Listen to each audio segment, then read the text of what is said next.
Hallelujah. आइए हम एक भविष्यवाणियों की पुस्तक में से आज के वचन को पढ़ते हैं। धार्मिकता की ताकत का रहस्य।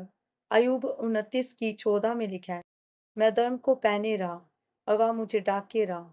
मेरा न्याय का काम मेरे लिए बागे और सुंदर पगड़ी का काम देता था। मेरे प्रियो, बाइबल में लिखा है कि देख, मैं द्वार पर खड़ा हुआ खटखटाता हूँ। यदि कोई मेरा शब्द सुनकर द्वार खोलेगा तो मैं उसके पास भीतर आकर उसके साथ भोजन करूंगा और वह मेरे साथ है। अब आप सोच सकते हैं कि परमेश्वर आपके साथ भोजन क्यों करना चाहते हैं।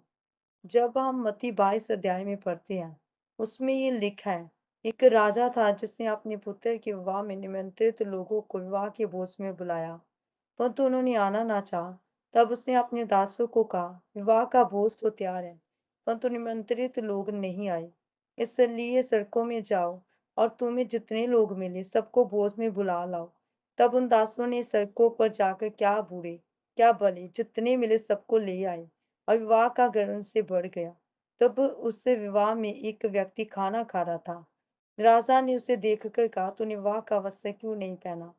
क्योंकि उस समय में जिसके पास नहीं होता था कुछ, उसे राजा अपने कपड़े देता था, ताकि वह विवाह में अपने कपड़ों के साथ नहीं बल्कि उन कपड़ों के साथ जो राजा देता था उन्हें पहनकर आए। या उस व्यक्ति का कसूर ये नहीं था कि वह गरीब था, लेकिन उसका कसूर ये था कि जो वस्त्र राजा ने उसको दिए थे, उसने उसको अस्वीकार कर दिया और अपने गंदे कपड़ों के साथ खाने को चला गया। इस कारण राजा ने उससे कहा, तू विवाह का वस्त्र पहने बिना यहाँ क्यों आ गया? वह व्यक्ति राजा को कुछ जवाब न दे पाया। तब राजा ने अपने दासों से कहा, अब इसके हाथ पांव बांधकर अंधियारे में डाल दो, वहाँ दांतों का पीसना और रोना होगा। इसलिए यदि आज परमेश्वर आपको अपने पास खाना खिलाने के लिए बुलाना चाहता है या खाना चाहते हैं, तो याद रखें कि आप धार्मिकता के वस्त्र पहन कर रखें। वचन में ये लिखा है, देख, मैं चोर के ना ही आता हूँ। धन्य वह है जो जागते रहते हैं, अपने वस्त्र की चौकसी करते हैं।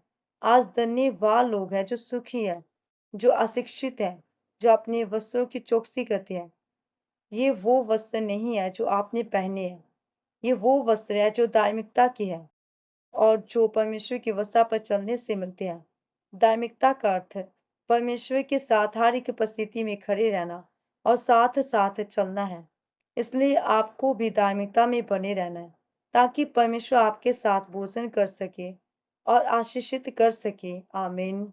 आइए हम मिलकर अंगीकार करते हैं। सर्वशक्तिमान परमेश्वर, इस वचन के लिए मैं आपका धन्यवाद करती हूँ।